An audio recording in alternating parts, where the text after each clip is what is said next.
Long before humans ruled the earth, before our ancestors existed at all, the world already belonged to creatures we never encountered.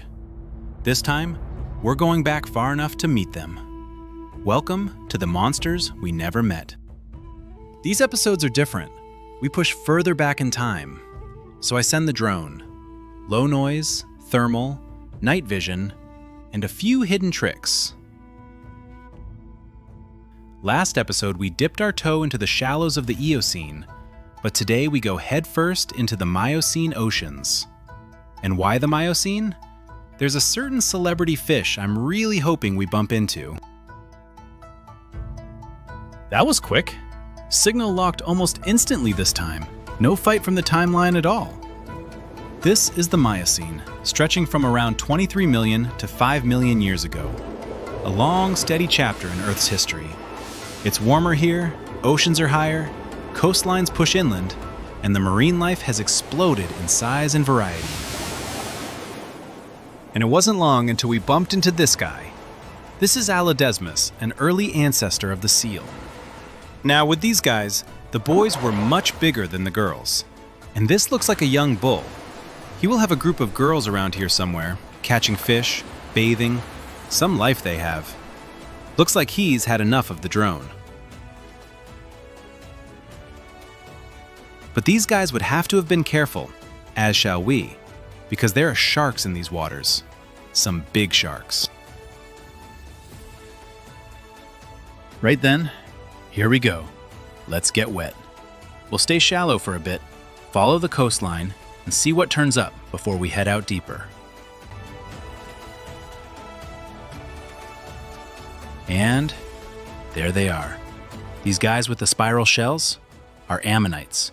They've been around for a long time, hundreds of millions of years.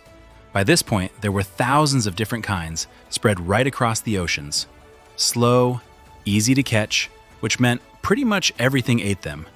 Strange thing is, they were one of the most successful animals the sea ever produced, and they're not far from disappearing altogether.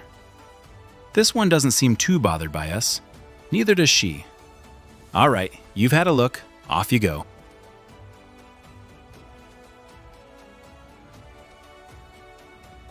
I tried to keep up with the Alodesmus, but she was way too quick. Honestly, I didn't mind. The Miocene is busy down here. Fish everywhere.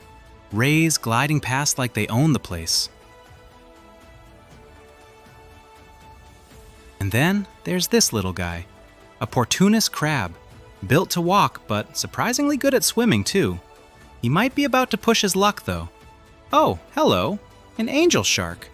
Usually they're buried under the sand, almost invisible, but this one isn't hiding at all. Looks like it's relying on color instead. Maybe the burying behavior hasn't evolved yet, or maybe this species just doesn't exist anymore. And yeah, that might not end well for the crab. Or maybe it does. Lucky day. And look what got stirred up. You should definitely give that a go. Anyway, let's get back on with the mission.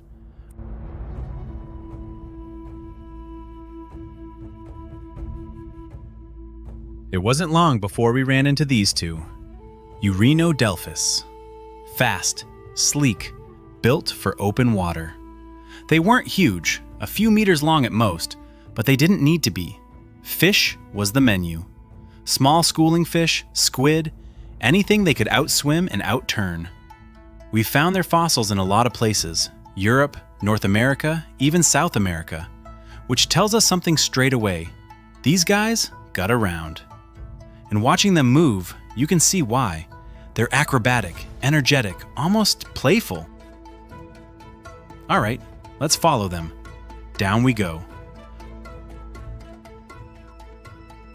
Underwater, they level out fast, slicing through the blue like arrows. Perfect coordination. Ah, that makes sense. A bait ball. Hundreds of fish packed tight, spinning like a living storm. This is what they were after.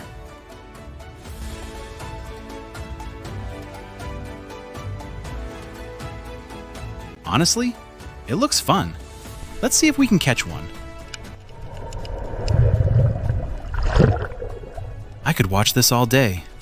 But we're not here just for the small stuff. There's something else out here. Something bigger.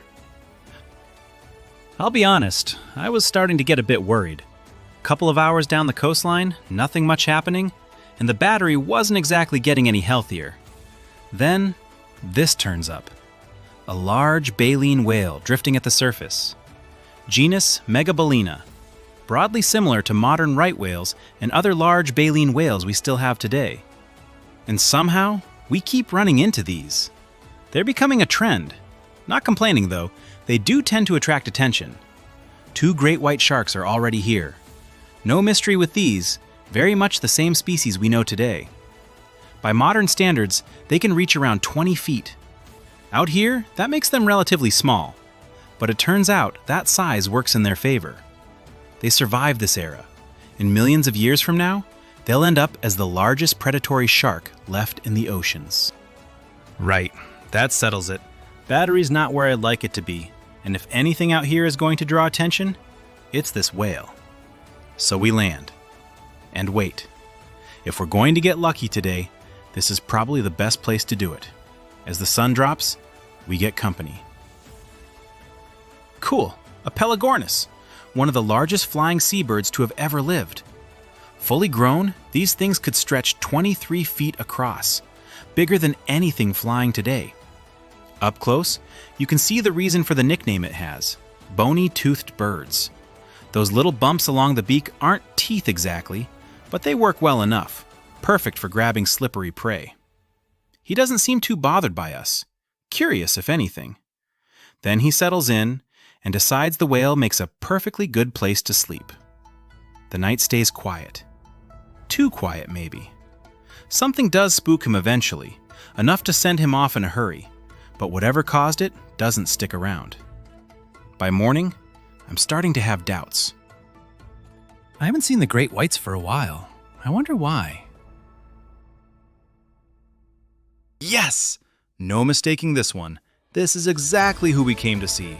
Megalodon. For more than 10 million years, sharks like this ruled the open oceans. Estimates put them somewhere around 50 to 60 feet long, large enough that even whales had to be careful. For a long time, people imagined them as oversized great whites. But some of the fossil evidence tells a slightly different story. More streamlined, more efficient, built for open water. And looking at this one, she definitely looks sleeker. She noticed us.